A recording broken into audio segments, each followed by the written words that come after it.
the first weeks of captivity, the air itself seemed to hold its breath. Dust clung to the boots of hundreds of Japanese prisoners of war as they were marched through the barbed wire gates of the American camp. The sound of metal gates clanging shut behind them echoed like the closing of a chapter none of them had expected to live through. They arrived in tattered uniforms, the same khaki once pressed crisp beneath the Pacific sun, now stained with sweat, salt, and the memory of surrender. Their faces were drawn, their eyes hollow, their movements mechanical after months of relentless fighting and the long marches through island jungles. The tropical heat still lingered on their skin, mixed with the weight of defeat. But nothing had prepared them for what awaited inside. After registration, after the cold precision of medical checks and the issuing of basic supplies, they were herded into a vast wooden structure.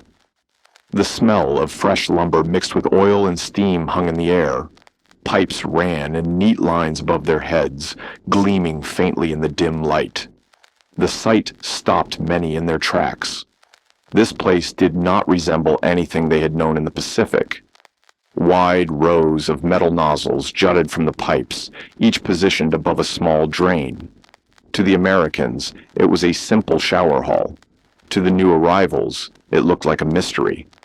The guards, young, sunburned, their uniforms crisp and clean, gestured briskly. The orders came short and sharp in English. The tone left no room for hesitation. The prisoners were told to undress and line up. A ripple of uncertainty spread among them.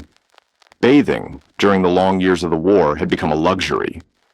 Water was something to be rationed, soap a rare treasure.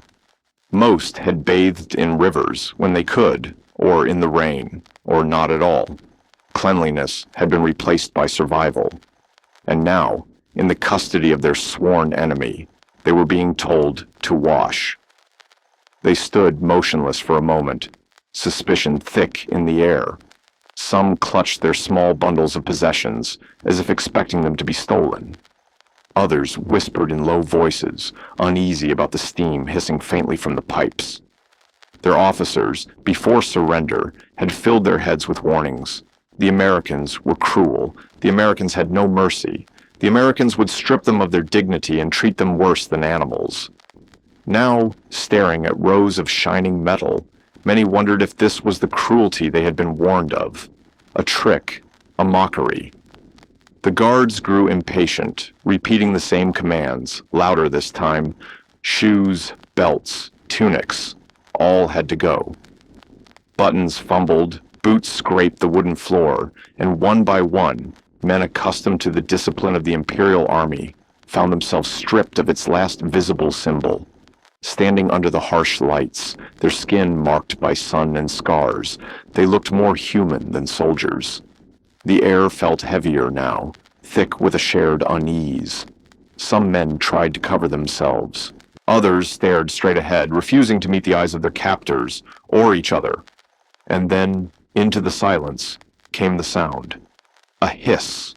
Water rushing through pipes, alive with pressure. The first streams burst from the nozzles above, hot and startling against the cold tension of the room. The men flinched instinctively, expecting pain. For a heartbeat, no one moved. Then someone gasped, not in agony, but in surprise. The water wasn't burning. It was warm, clean.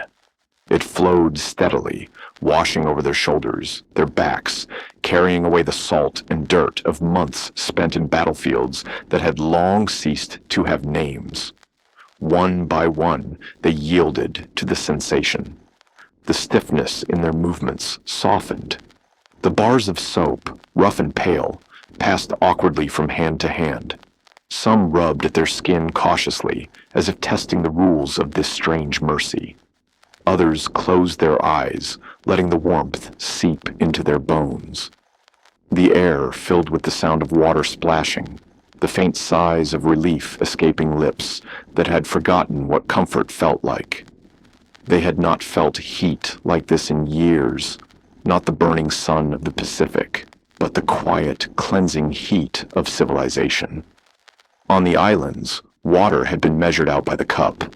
Here, it fell freely, endlessly. To stand beneath that steady stream without fear, without command, was almost unthinkable. In the strangest of places, among men they had been taught to hate, they found something like peace.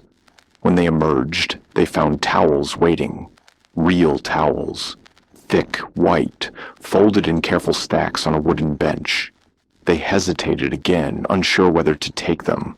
One soldier reached out tentatively, fingertips grazing the fabric. He had not touched anything so soft in years.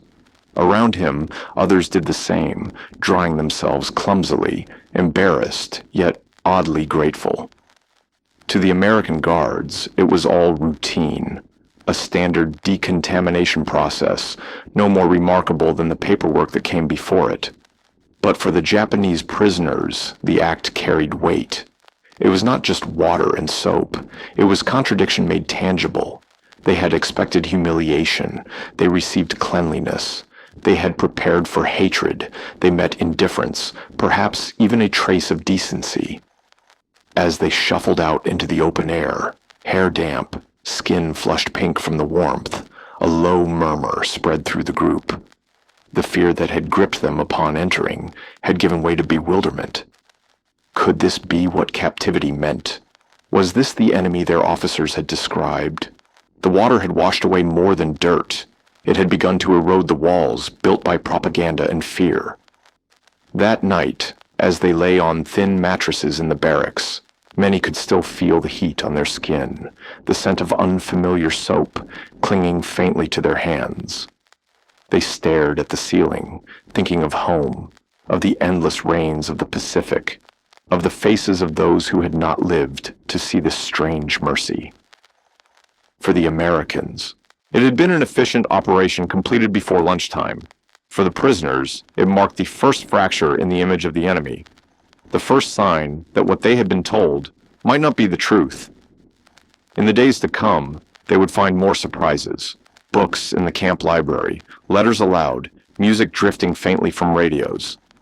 But the memory of that first shower would remain. It was not merely about water or cleanliness. It was the beginning of understanding. The understanding that even in defeat, dignity could survive, and that sometimes it came from the most unexpected hands. Long after the water had stopped running, long after the pipes cooled and the echoes of dripping faded, some men still sat quietly on their bunks, hands clasped, staring at nothing. In that silence, between fear and comprehension, they realized something that no officer had ever told them, that captivity could reveal as much about humanity as war itself. And outside, beyond the wire fences, the wind moved through the camp like a whisper, carrying with it the faint, lingering scent of soap and steel. When the first showers ended and the prisoners filed back into the barracks, a heavy silence fell over the room like a fog that no one dared to disturb. The wooden floor creaked beneath their steps. The smell of soap still lingered in the humid air. Some men sat motionless on benches, staring down at their folded uniforms, wrinkled, dirty reminders of another life that now felt distant. Others rubbed their hair with the thick American towels, still damp from steam, uncertain whether what they had just experienced was a small act of mercy or the first stage of something darker. Eyes flickered across the room, quick and guarded. Conversation was dangerous. Even whispers felt like trespass. And so, they sat together in silence, hundreds of men bound not by chains, but by uncertainty. Inside, however, a storm churned. Unease gnawed quietly at the edges of thought. These men had been warned again and again. Capture by the Americans was not survival. It was humiliation, degradation, and certain death. Their officers had spoken with the confidence of prophets. Better to die with honor than to live as the enemy's pet. Those words had echoed in their minds through every battle, every retreat, every moment that had led them here. Now, as they sat clean and strangely warm, the contradiction was unbearable. The memory of those grim briefings came back vividly. Before the final battles, commanders had described camps filled with cruelty, beatings, starvation, mockery. The Americans, they were told, would strip them of humanity. And yet, the first act these captors had demanded was bathing with soap and hot water. It felt too kind, too deliberate, too civilized to be real. Suspicion, an old companion, stirred again. One prisoner, a former naval mechanic from Yokosuka, remembered how Allied propaganda leaflets had fallen from the skies months earlier. Those papers, printed in strange colors and odd English, had shown smiling prisoners of war eating full meals, resting in hammocks. He had laughed back then, calling them tricks of the enemy, soft lies designed to make soldiers surrender. But now, with his skin clean for the first time in months, he remembered those leaflets with a chill. Could it be that some of those promises were true? Or perhaps this was simply the prelude to something worse. Dark thoughts crept easily into exhausted minds. Among the men, rumors began to coil like smoke. Someone whispered the word gas. Others exchanged uneasy glances. The image spread faster than any command.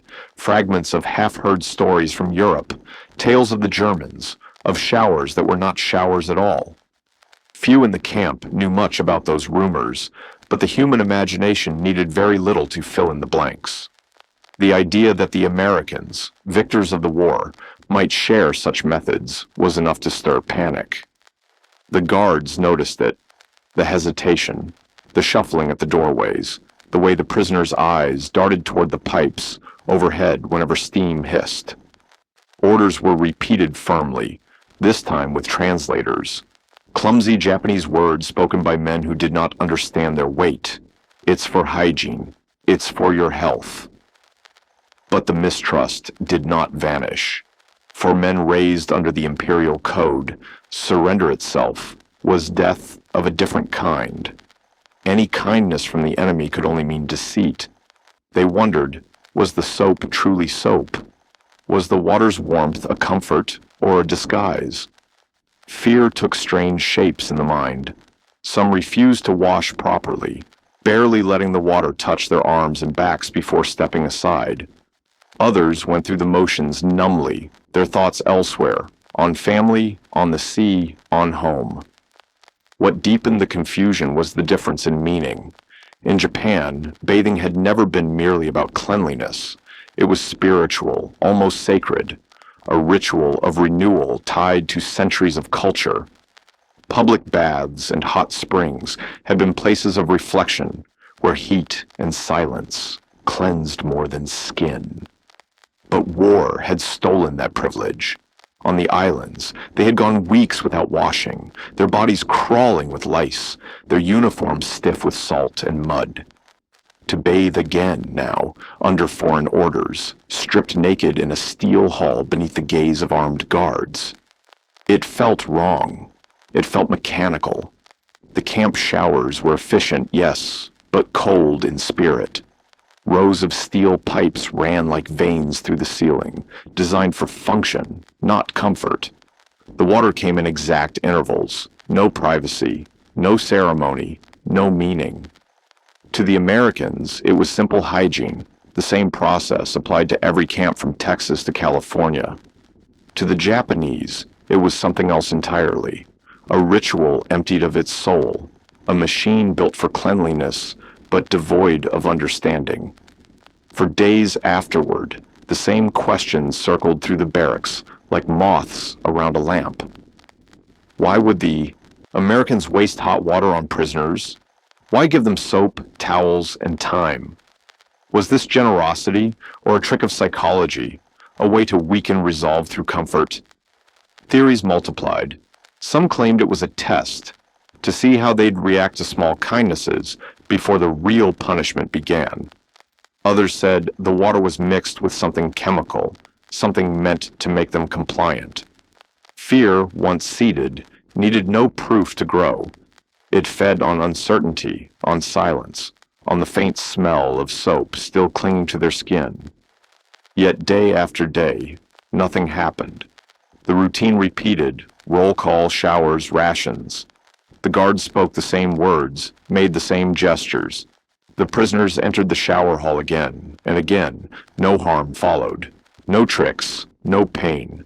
Just the same strange ritual of water and steam. Slowly, very slowly, something began to change. Suspicion did not vanish, but it weakened. At night, lying awake under the tin roofs, men listened to the steady breathing of those beside them. They thought about the simple fact that they were still alive. Their captors had made no attempt to mock or harm them. Instead, they were being fed, washed, allowed to rest. It was a kind of dissonance that neither logic nor loyalty could explain. Gradually, curiosity began to replace fear. A few even started washing more thoroughly, scrubbing harder, as if testing whether this new world had rules they could trust. They still watched the guards with wary eyes, but something softer had entered those glances, a faint recognition that perhaps the world was not as simple as they had been told. The tension did not vanish overnight, but it loosened, thread by thread. And in that space between suspicion and acceptance, a small realization took root, that not all enemies were monsters, and not all mercy was deception. As days stretched into weeks, the showers became routine. The hiss of water no longer sent shivers down their spines. The soap smell became part of the camp's air, familiar as the creak of wooden bunks or the distant hum of generators. The same mechanic from Yokosuka, who once trembled beneath the nozzle, now washed his hands without hesitation. He did not smile, but he no longer flinched. The men did not speak of it openly. Pride forbade it. But within the quiet of their minds, something subtle had shifted.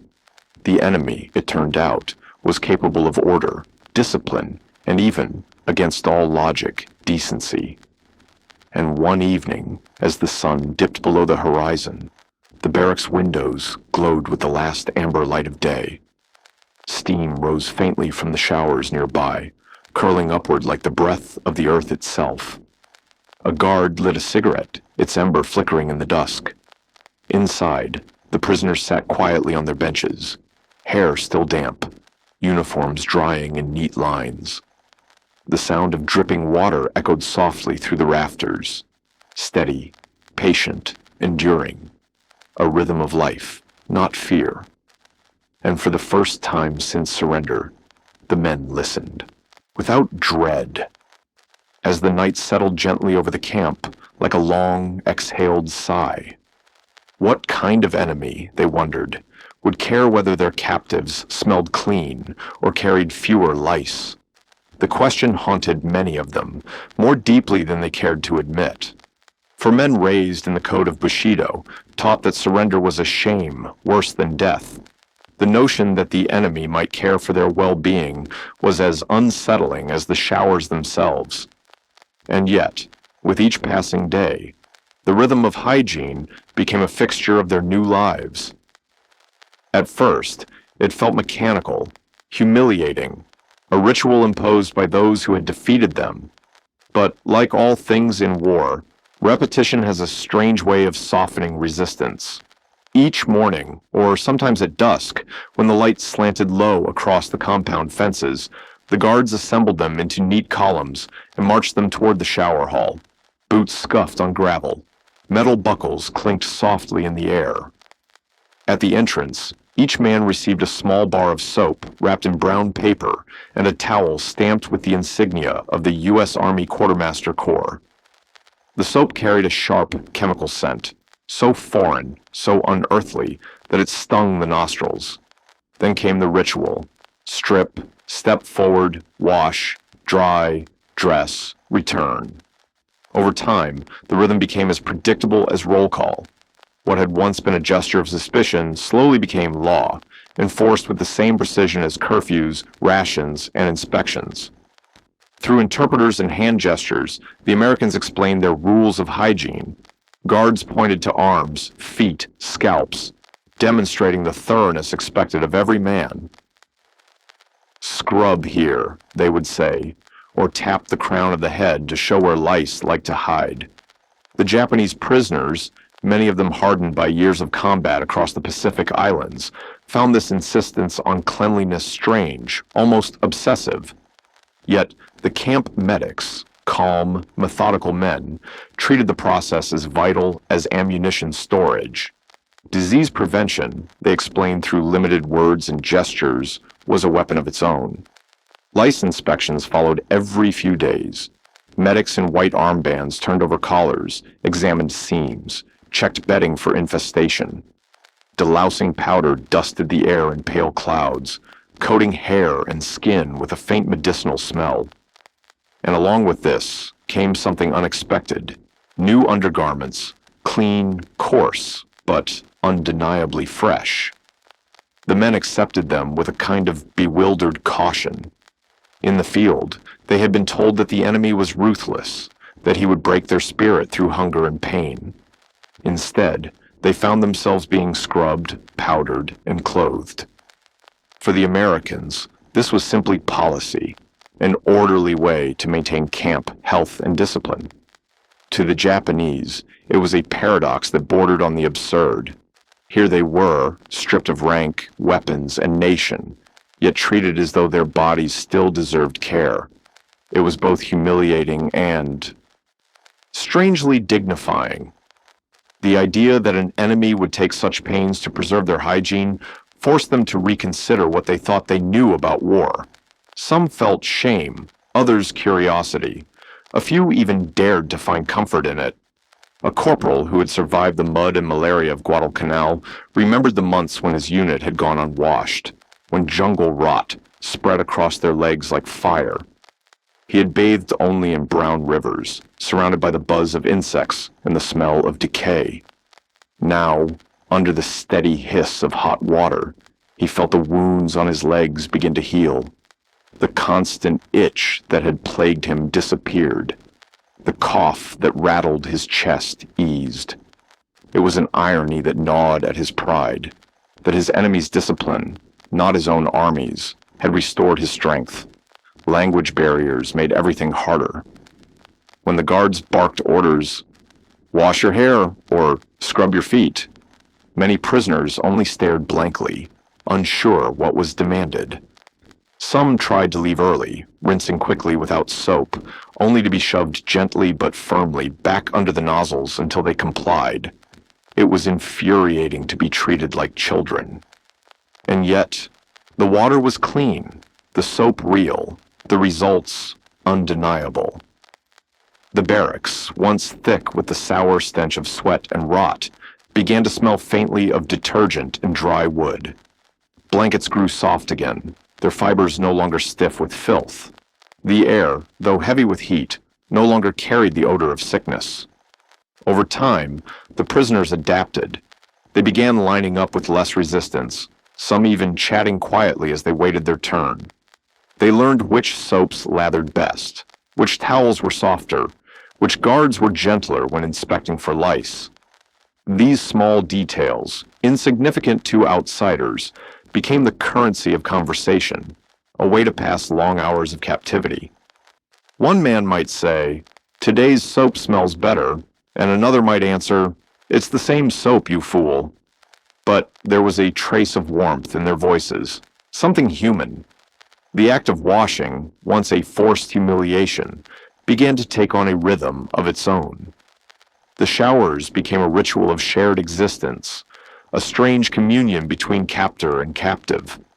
The sound of running water, the steam curling upward through the rafters, the slap of wet towels on wooden benches, all became part of the camp's quiet symphony. It was in these small, mundane repetitions that the prisoners first glimpsed something unexpected. The Americans did not demand cleanliness to mock them. They demanded it because they believed discipline existed in all things, even in mercy. That realization unsettled many. The Imperial Japanese Army had drilled into them that hardship built character, that comfort weakened resolve. Filth, pain, and hunger were marks of devotion to the emperor. But here, in a place far from the banners and drums of home, they were shown another kind of discipline, the discipline of order, of cleanliness, of structure. It was not weakness to wash, the guards seemed to say. It was strength to maintain one's dignity even in defeat. It was a clash of worlds. To endure filth had once been proof of loyalty. Now, under their enemies' rules, cleanliness became a new kind of obedience. Some resisted, still clinging to pride. Others, silently and without words, accepted the lesson. They began to understand that order could exist without cruelty, that perhaps their captors' efficiency came not from arrogance, but from conviction. The first time hot water poured over their shoulders, most had gasped aloud. The sensation was shocking, warmth, steady and unrelenting, spreading across skin like sunlight after years of shadow. For men who had washed in cold rivers or puddles, dug from jungle soil, the heat was almost unbearable at first. But then came something else, a stillness, a sense of being cleansed, not just of dirt, but of memory. Under that streaming water, time seemed to pause. Some closed their eyes and let the warmth carry away the ache in their bones. Others stared at their own hands, at the grime washing down the drain, wondering if this too was part of surrender, this slow shedding of the old self. The sound of the water filled the hall, mingling with quiet breaths, a rhythm both foreign and strangely peaceful. By the time they stepped back into their uniforms, the fabric felt different against clean skin, softer, almost forgiving. The same men who had entered suspicious and tense now walked out quieter, less defiant. They did not yet trust their captors, but the hatred that had burned so fiercely was beginning to cool. Something in them was changing, though none dared to name it, and as the days passed, the showers ceased to be a command. They became part of the landscape of captivity, an odd, persistent reminder that even in war, humanity sometimes insists on being seen. The water still hissed, the guards still watched, the men still marched in lines, but now, beneath it all, there was something gentler, a rhythm of breath, a fragile, unspoken understanding that perhaps the world, even divided by barbed wire, was not beyond redemption. And on certain evenings, when the last of the light slipped behind the guard towers and the camp settled into stillness, the pipes above the showers would let out one final sigh, a soft exhale of steam into the cooling air, like the memory of rain falling far away. The steam rose fast, soft and ghost-like, curling into the air and blurring the hard lines of the lamps that glared down from the rafters. It softened everything, the rough boards, the iron pipes, even the faces of the men standing beneath them. The scent of the soap was sharp, chemical, foreign. It foamed thick and white against their skin, lifting away the brown crust of dirt that had clung for months. At first, they rubbed it hesitantly, afraid to waste what they had been told was precious. Then, gradually, their hands began to move with more certainty. The lather thickened, the grime slipped away, and they watched it swirl into the drains like the remnants of another life. For some, the sensation was too much to process. They remembered the islands, the long campaigns in the jungles where sweat and salt caked the body, where rain was both friend and tormentor, and water for washing was rarer than food. Officers had barked the same warning again and again: conserve every drop, every ounce. Cleanliness was a luxury. Survival was the only law.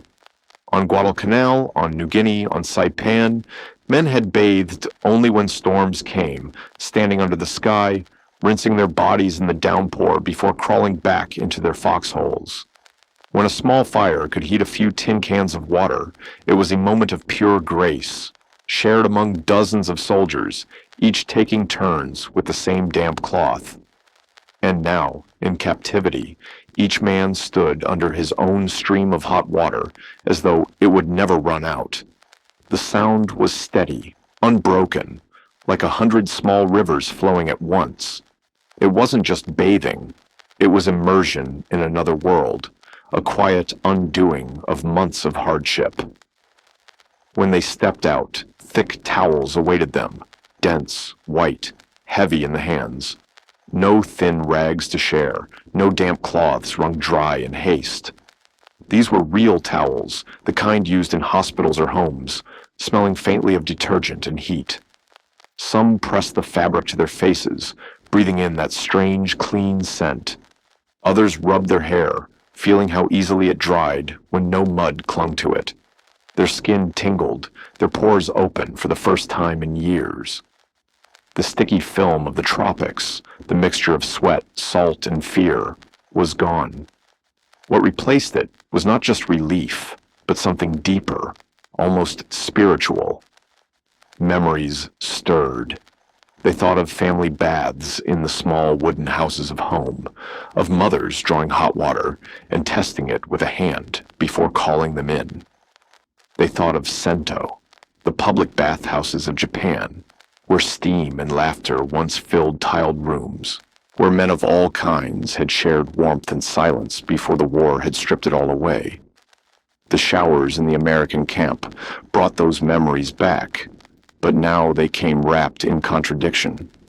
The Americans performed the routine with brisk indifference. To them, this was procedure, soap, towels, order, hygiene, disease prevention, morale management, camp discipline, nothing sentimental. Yet for the prisoners, every gesture carried weight. The water, the heat, the towels. These were not just acts of maintenance.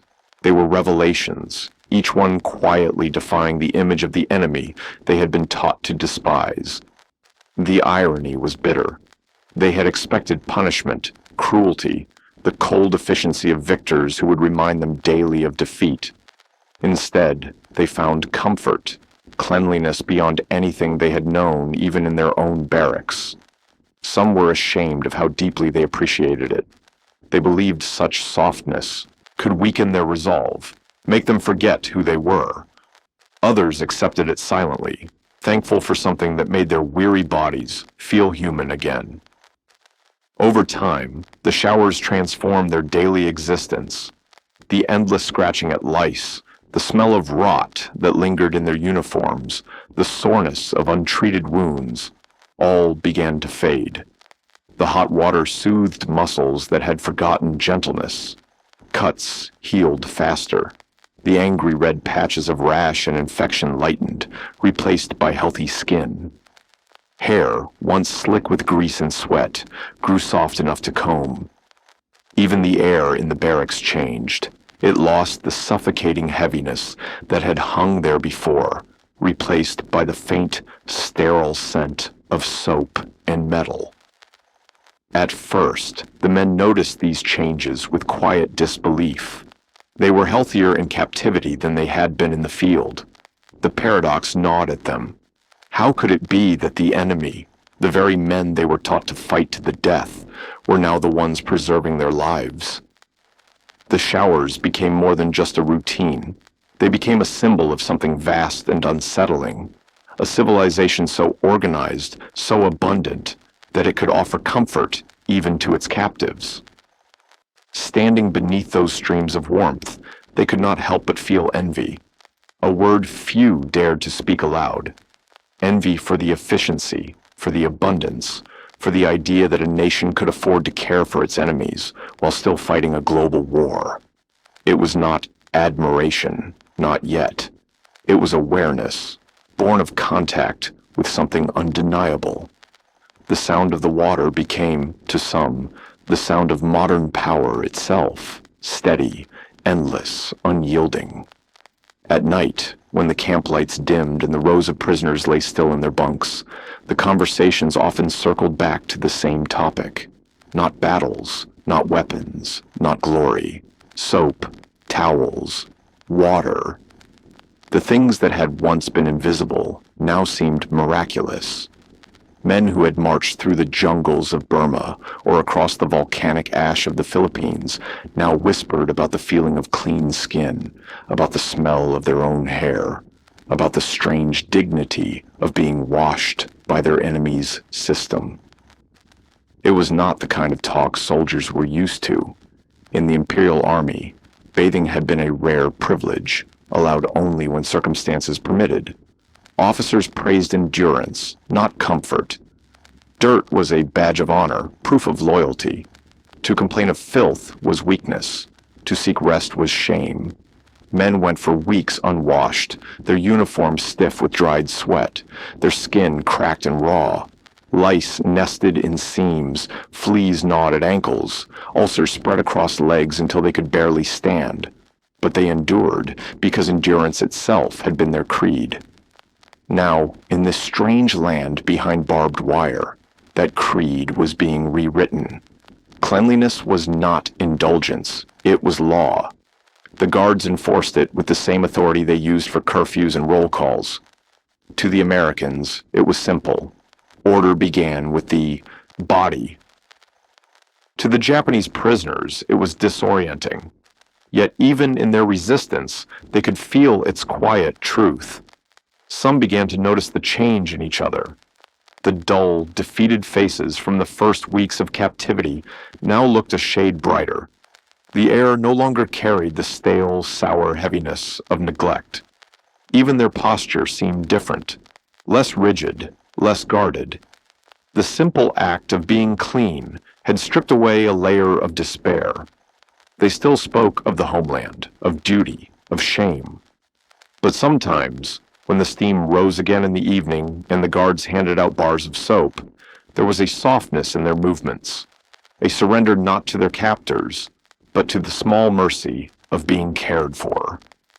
It was in those moments, under the steady hum of pipes and the rhythm of dripping water, that something shifted deep inside them. For the first time, many began to see the enemy not as monsters, but as men living by another order. The showers became a quiet mirror, reflecting not just cleanliness, but a truth too fragile to speak aloud, that the world they had known was smaller than they imagined, and that even in defeat, one could still rediscover fragments of dignity. Outside, the night would settle over the camp, the floodlights glowing like pale moons against the wire. Inside, the last of the steam would rise and fade into the rafters. And in that faint mist, vanishing into the dark, the men felt something they could not quite name, something like peace. One prisoner, once a sergeant in the Imperial Army, broke the silence one evening as men sat along the wooden bunks beneath the dim barrack lamps. His voice was rough from years of shouting commands, but now it carried the weight of reflection rather than authority. He told them how, in New Guinea, 30 men in his unit had shared a single rusted basin of water, a bowl no larger than a helmet, its surface quickly turning brown with grime, passed from hand to hand. They had rinsed their faces and hands, sometimes their necks if they were lucky, but never truly bathed. "We thought that was normal," he said quietly, almost to himself. Around him, heads nodded in understanding. That single memory, so vivid in its deprivation, hung heavy in the air. Compared to the endless flow of hot water in the American camp, it felt like recalling life on another planet. Another prisoner spoke next, his voice quieter, more fragile. He had served in Manchuria, where the cold bit through uniforms and the winter air cut skin like knives. His regiment had suffered frostbite, not only from exposure, but from the rot of neglect. They wore the same socks for months until the fabric stiffened, crusted with sweat and blood. Disease spread through the ranks faster than bullets could. Entire units were crippled, not by battle but by infection. He looked down at his bare feet, now scrubbed clean, inspected daily by medics who spoke a foreign tongue, but treated him as if he mattered. "They'd check for blisters," he said, shaking his head. "Every day." The irony was so sharp, it almost stung. The enemy, the ones they had sworn to die fighting, were now the ones keeping them alive, washing them, healing them. That realization rippled quietly through the camp, like wind through tall grass. Even the proudest men, those who still muttered about honor and shame, could not deny what their bodies told them. The rashes that once burned across their skin were fading. The lice had vanished. Sores that had eaten into flesh began to heal. Bellies once knotted with parasites now settled into uneasy calm. Day after day, the pattern repeated, routine, efficient, relentless, and slowly, the connection formed in their minds. Health followed hygiene. Cleanliness, which they had once dismissed as indulgence, revealed itself as strength. Disease had broken more armies than battle ever had, and now they could see it clearly. Soap and water, things they had once deemed trivial, had more power than the bayonet when wielded with discipline. These discoveries were not merely physical, they were deeply cultural. Many men found themselves remembering Japan before the war, before the endless marches and hunger. They remembered the mountain onsens, the wooden bathtubs at home where steam rose to the ceiling, the quiet moments of family life when the world felt still and safe. Bathing had once been a shared act of renewal, tied to purity and to peace. War had taken that away. In mud and jungle and fire, the soldier's body had become a tool, not a temple. Now, here in captivity, the enemy had given them back what their own nation had denied. The paradox unsettled them. Some spoke of it with longing, eyes distant, recalling their mothers boiling kettles of water as dusk fell. Others fell silent, unable to voice the quiet shame that it was not Japan, but America, that had restored this small piece of their humanity. The American guards, of course, did not understand the depth of this shift. To them, hygiene was regulation, nothing more. It was part of camp discipline, like roll calls or rations. Orders were given, followed, checked. But for the prisoners, those same orders carried a meaning the guards could never have imagined. Each drop of water, each towel handed over, reminded them of the chasm between what they had been told and what they now lived. Inside the fences, long after lights out, men lay awake staring at the dark wooden beams above. For the first time, doubt entered their minds, not of loyalty, but of belief itself. Was it truly strength to endure filth? Was it truly honor to rot in silence? They began to wonder quietly, if America cares this much for the health of captives, how much more must it care for its own soldiers? The thought was uncomfortable, almost heretical, yet it would not leave them. It gnawed gently, like a tide eroding stone. Weeks passed, then months. The showers that had once inspired suspicion now became a rhythm as certain as the sunrise. The schedule of captivity was carved into memory. Wake at dawn, line up for roll call, eat, work, bathe. The guards still stood watch, rifles slung loosely, but they no longer shouted as they once had. The prisoners no longer shuffled or resisted. They moved in quiet order, soap bars clutched in their hands, towels draped across their shoulders. The routine, at first alien, had become habit. Habit, in turn, became structure. Somewhere along the way, the act of bathing, once humiliation, became a kind of private reclaiming. A reminder that though they had been stripped of weapons, of purpose, even of nation, they had not been stripped of all dignity. The change showed not only in their skin, but in their bearing. Their uniforms, washed and mended by camp procedure, no longer hung stiff with grime. The faint stench of decay had vanished. When they caught their reflections in the sheen of puddles after rain, they saw faces less hollow, eyes less sunken. The difference was small, but undeniable. Cleanliness became a quiet symbol, a way to prove, even to themselves, that they still existed as men, and not merely as prisoners. In the evenings, the barracks no longer echoed with coughing or scratching. The air, once thick with the sour smell of confinement, now held the faint bite of soap and detergent. Some guards even joked that the Japanese prisoners looked sharper, tidier, more disciplined than when they first arrived. The remark, half teasing, carried its own strange respect. Among the prisoners, pride still lingered, thin and brittle, but alive. Some tried to dismiss their new habits as tricks of the enemy meant to weaken resolve. They muttered that comfort dulled the will, that the Americans were softening them for control. But in their hearts, they knew the truth. Their bodies had never felt stronger. Their wounds closed faster. The fog that once clouded their minds from fever or fatigue had lifted. It was a strange kind of transformation, born not from ideology but from soap and steam. The enemy had conquered them with kindness, or perhaps with order. And though many could not admit it aloud, there was something disarming about it, something that reached deeper than any weapon could. In the end, the showers had become more than a routine. They were the quiet line dividing two worlds. On one side, the life they had known, the marches, the hunger, the filth, the blind obedience to endurance. On the other, this unexpected order of care and discipline, born not from compassion alone, but from a system that valued function over pride.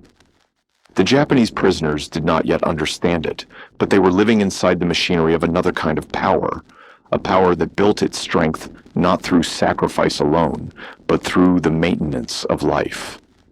And each night, as they lay under thin blankets and listened to the distant hum of the camp generators, the memory of hot water stayed with them. The hiss, the steam, the warmth on skin long denied it. It was a sound that no longer spoke of fear, but of something quieter, something almost sacred. A rhythm of life returning, drop by drop, beneath the watchful eyes of an enemy they no longer fully understood. Outside, the wind moved softly across the wire fences, carrying with it the faint scent of rain. Somewhere beyond the barracks, a single pipe dripped slowly in the dark. Drip, drip. A steady echo of everything they had lost, and everything they were beginning to find again.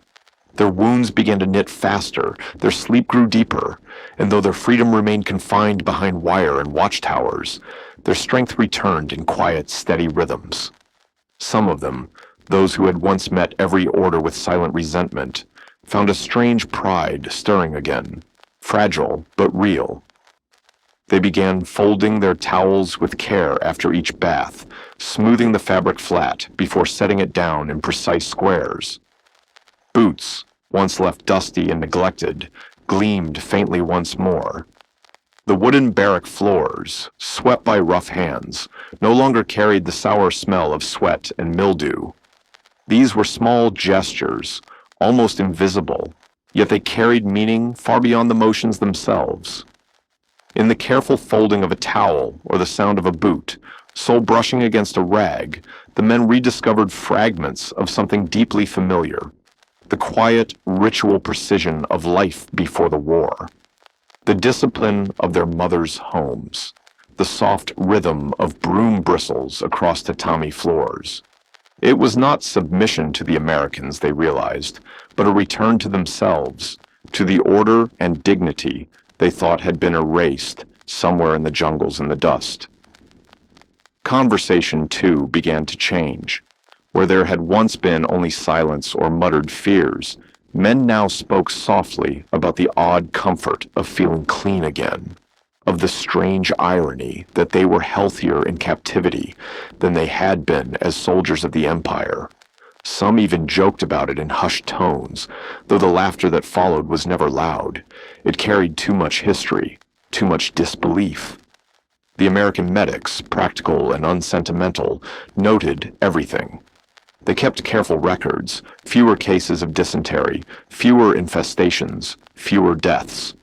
For them, this was not philosophy. It was proof of efficiency, of order. To the Japanese, however, the results spoke differently. They saw in the measured precision of these routines a truth that unsettled and fascinated them at once. Hygiene here was not a privilege, but a duty, tied not to comfort, but to respect. This realization clashed violently with what they had been taught. In the Imperial Army, endurance of filth had been a mark of strength. Dirt was proof of labor. Sores were tokens of loyalty. Yet here, under foreign command, the lesson was reversed. Cleanliness was not weakness, it was discipline, not softness, but control. The message struck deep.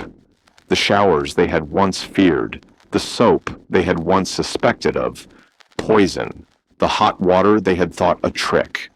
All of it now seemed part of a greater system, one that functioned without cruelty, yet achieved obedience all the same. And so the fear dissolved. Whispered rumors about hidden gas lines and poisoned soap faded into memory, replaced by an anticipation that bordered on longing. The daily walk to the shower hall became something to look forward to, a rare moment of physical relief, a pause in the sameness of captivity. Some men lingered under the streams a little longer than allowed, closing their eyes as warmth cascaded down, letting it wash away not only the grime, but the invisible residue of defeat. They said nothing of this feeling aloud, but the expression on their faces spoke for them, a mixture of humility and renewal. In those quiet routines, they discovered something beyond hygiene. It was dignity, restored in the simplest of ways. To bathe, to feel the weight of water on skin, to stand clean and unashamed, even under the watch of guards. These acts reawakened their sense of being human. They had entered the camp as captives, stripped of all rank and purpose. But with each bath, each folded towel, they reclaimed a sliver of the order that had once defined them. By the time the autumn winds swept across the camp, carrying the scent of pine and dust through the fences, the atmosphere among the prisoners had shifted. The whispers of fear that had haunted the early months were gone. No one spoke any more of poison or deceit. Instead, the conversations turned to wonder, to the realization that these daily rituals of soap, water, and cloth meant something larger than survival. At night, when the barracks glowed dimly under a single bulb, men sat cross-legged on their bunks, talking softly.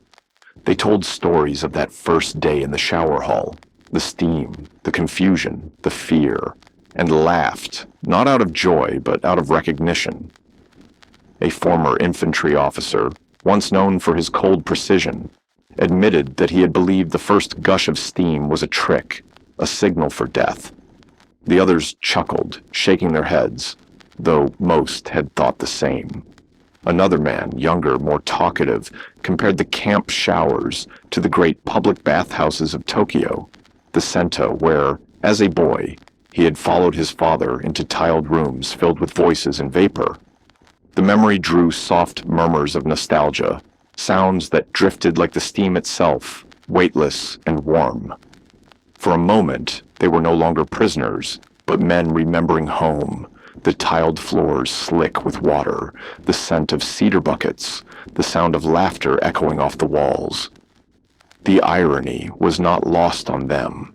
It was in the hands of the enemy that these memories returned. The very people they had been taught to hate had, without knowing it, awakened something sacred from before the war, the simple act of washing together, of existing in shared silence and warmth. What unsettled them most was not the ritual itself, but what it revealed. If America had the resources to provide endless hot water for its prisoners, what did it offer its own soldiers? If every captive received soap and towels, what luxuries must exist beyond the fences? The question lingered like a shadow behind every conversation. They began to compare quietly, without bitterness, but with an aching clarity. They remembered comrades lost not to bullets, but to infection, men who had died because there was no clean water to wash a wound. They recalled nights on jungle trails, when lice bit through seams, when sores spread unchecked, when the smell of decay clung to every breath. In those moments, filth had been called courage. Suffering had been worshipped as strength. But now, faced with an enemy that treated cleanliness as law, they began to wonder. Had they misunderstood strength all along? No one said it outright, but the thought settled heavily among them. That perhaps America's power, the vast, unshakable machine that had swept across the Pacific, was built not only on weapons and steel, but on systems of care, on discipline expressed through order rather than endurance. Soap, water, towels, these humble things spoke of abundance, of foresight, of a civilization that refused chaos, even in war. And so, the showers continued. Each day, men stepped beneath the streams, as if stepping between two worlds, the world they had known, and the one they were now forced to see. The water hissed, the steam rose, and for a few brief moments, the fences seemed to fade into the mist. When they returned to the barracks, the air felt different, lighter. The scent of soap clung faintly to their skin, mixing with the smell of pine carried from the hills beyond the camp. Some nights, as they lay awake listening to the distant hum of the generator, they could almost imagine they were home again, back in some quiet bathhouse where the world outside did not exist. And somewhere, in that space between captivity and memory, they began to understand. This was not merely survival. It was a quiet education, taught not through lectures or punishment, but through the rhythm of cleanliness and care. The Americans had shown them something their own army never had, that strength could live in order, and honor could survive even in humility. Outside, autumn leaves gathered against the wire fences. The wind shifted, carrying a faint chill through the camp. From the shower hall, a single pipe released a final sigh of steam into the evening air, soft, steady, and strangely peaceful. Around the mess hall tables, where the scent of boiled potatoes and bread hung in the air, conversations began to loosen, cautiously at first, then with growing candor. The men, their voices rough from months of silence, spoke of what they had witnessed, of the strangeness that still lingered in their minds. Some admitted with hesitant gestures that nothing had prepared them for the civility of their captors. They had expected brutality, the kind promised by propaganda leaflets and commanders' warnings, but instead found order, method, and a strange efficiency even in something as mundane as washing. Others went further, suggesting that perhaps this precision reflected something deeper, a civilization built on abundance and systematic control, so confident in its strength that it extended discipline and comfort even to its enemies. These ideas did not sit easily with everyone. Pride was a stubborn flame, even behind barbed wire. Some prisoners bristled, frowning at the suggestion that America might be superior in any sense. The discussions would grow tense, then fade into silence again. Yet no one could truly refute the evidence before their eyes. Their clean skin, their healed sores, the way the color had returned to their faces. Their bodies, which had once carried the exhaustion of endless campaigns, were recovering. That fact alone gnawed at their sense of identity. For some, the realization turned bitter. They muttered in low voices that this comfort was a trick, a subtle weapon meant to erode their will, to turn them soft, to make them forget the endurance that had once defined the imperial soldier. But for others, something different stirred. It was not affection nor surrender, but a reluctant respect. In the quiet hours between roll calls, they began to recognize that the showers were not merely about hygiene. They were glimpses into the machinery of a world built on precision and plenty, a world where discipline was measured not by how much one could endure, but by how well one maintained order. A few of them, men once unshakable in their certainty, whispered that these experiences had begun to change how they imagined the world beyond the wire. The daily rituals that had once felt degrading now seemed almost symbolic. The showers, at first mistaken for instruments of cruelty, had transformed into quiet revelations. Soap and water were no longer tools of humiliation, but of understanding. They were windows into an opposing civilization, one whose power did not rest solely on its guns or aircraft, but on a foundation of efficiency so deep that even its enemies were enveloped in its order. Years later, when the war had ended and the ships carried the survivors back across the Pacific, those memories followed them like ghosts. The return home was not triumphant. It was layered with shame, confusion, and something more subtle, a quiet, enduring question of what it had all meant. And yet, among all the images burned into their memory, the sound of jungle rain on helmets, the faces of fallen comrades, the relentless sun of island campaigns, one memory rose above the rest with startling clarity. The showers. Those who had fought through the jungles of Luzon, the coral ridges of Palayu, or the volcanic ash of Iwo Jima, all remembered that first rush of hot water, the hiss of steam, the scent of unfamiliar soap. It was the first act of their captivity, and for many it became the one they could never forget. Some tried to speak of it when they returned to their families. They would describe, almost apologetically, how the Americans had insisted they bathe daily, how they had been given soap, towels, and time. Their wives and mothers would stare in disbelief. How could an enemy offer such care, such structure?